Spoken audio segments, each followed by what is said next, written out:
nhà, rất vui gặp lại cả nhà hen. Thì hôm nay Yến sẽ chia sẻ cách cắm một bình hoa để bàn thờ. Đối với những cái bình hoa gọi là cái bàn thờ nhỏ thì mình sẽ cắm cái dạng này hen, thì nó rất hợp lý, bàn thờ khoảng 1,5 mét đổ lại. Rồi nguyên liệu của Yến là Yến sử dụng cái dĩa như thế này để giữ nước cho cái bình hoa của Yến, hoặc là mọi người có thể gọi là bọc bao ni lông cũng được ha.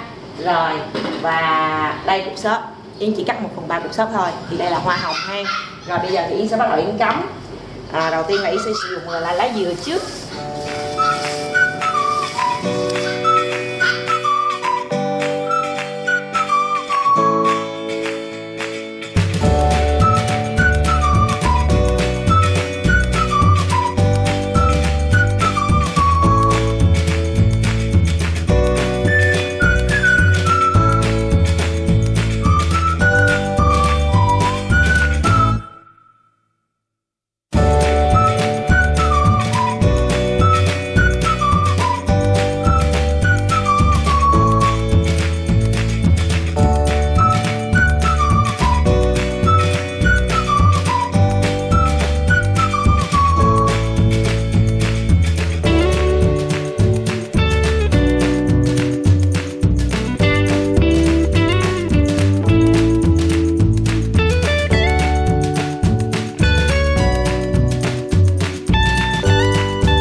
sử dụng gọi là 5 cái lá dừa đệm phía sau này hen. Yến sử dụng cái lá lan thì Yến cắt hình tam giác như thế này.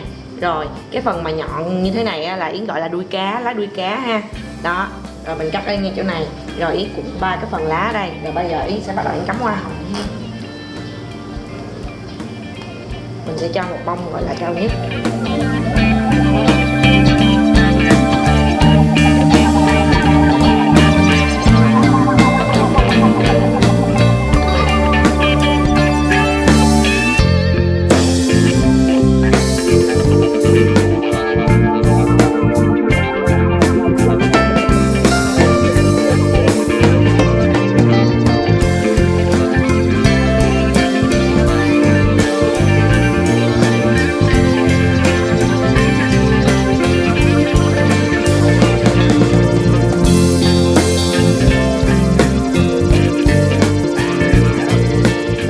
Đi cái đường thẳng vậy ha.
Rồi Yến sẽ sử dụng thêm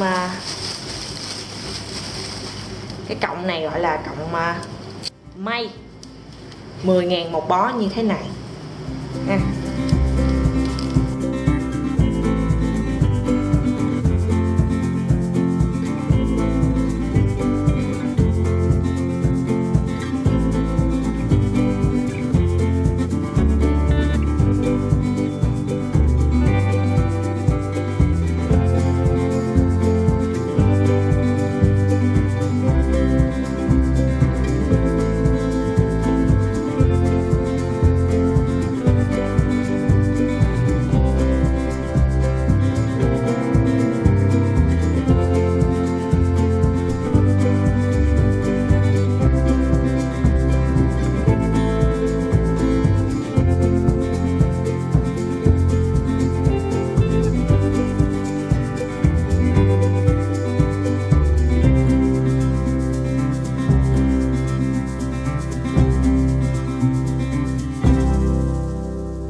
Những bước rất đơn giản và rất là nhanh thì mình đã có một cái bình hoa để bàn thờ ha, cho bàn thờ bề ngang khoảng 1 mét. Đó thì Yến sẽ nhắc lại các bước mà Yến làm đầu. Thì đây là phía đằng sau ha, đây là phía đằng trước hen. Thì đầu tiên là Yến sẽ cắm cái phần lá dừa đây ở phía sau đó. Sau đó Yến sẽ cắm tiếp lá thiết mộc lan ở đây ha, Yến rải vòng tròn như thế này. Sau đó Yến sẽ cắt cái phần gọi là lá thiết mộc lan hình đuôi cá ngay chỗ này ha, cho nó hay ha. Rồi Yến cuộn lá thiết mộc lan ngay chỗ này lại đó. Rồi và Yến bắt đầu cắm hoa hồng. Thì hoa hồng ở đây á, là Yến sẽ cắm trực diện trước, từ trên đây đi thẳng xuống một đường trước, rồi sau đó Yến sẽ rẽ ra hai bên ha. Thì đối với cái bình này là Yến sử dụng để coi 2, 4, 6, 8, 10, 12, 14, 15 bông hồng vàng.